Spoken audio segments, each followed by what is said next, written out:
আচ্ছা, কার কার মনে ঈদের আনন্দ জেগে গেছে? আমার তো খুব ঈদ ঈদ মনে হচ্ছে, যার কারণে শুরু হয়ে গেছে আমার ফ্রিজ পরিষ্কার করা।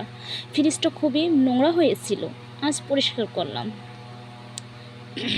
ফ্রিজে মাছগুলো দেখেন ভিজিয়ে রাখছি, এগুলো নতুন করে আবার পরিষ্কার করে সুন্দর করে প্যাকেটিং করে আবার ফ্রিজে রাখতে হবে। আমাদের বাড়ির চারপাশটা পরিষ্কার করছি। মোট কথা হচ্ছে ঈদ আসলে আসলে মনের ভিতরে অন্যরকম একটা ফিলিংস কাজ করে, একটা আনন্দ আনন্দ লাগে। মানে ঈদের সময় যে কাজটা করি ওটাও মনে হয় যে একটা আনন্দের সাথে কাজ করতেছি। এ পেশে আমি হচ্ছে আমার প্রিয়জনের জন্য, মোট কথা আমার হাজব্যান্ডের জন্য কিছু দুটা হচ্ছে আমাদের কবুতরের মাংস রাখছিলাম। ও আসবে, কিন্তু আসলে দুঃখের বিষয় তার ছুটি নাই, সে আসতে পারতেছে না।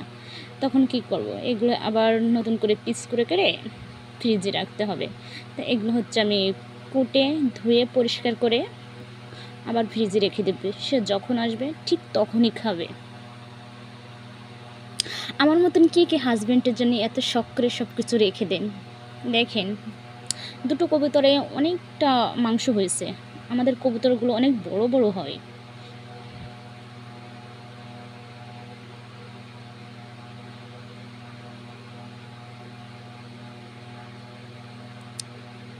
এগুলো হচ্ছে আমি বাটিতে করে ফ্রিজে রেখে দিব, যাতে পরবর্তীতে প্যাকেটিংয়ে রাখলে ওগুলো খুলতে পরে সমস্যা হয়।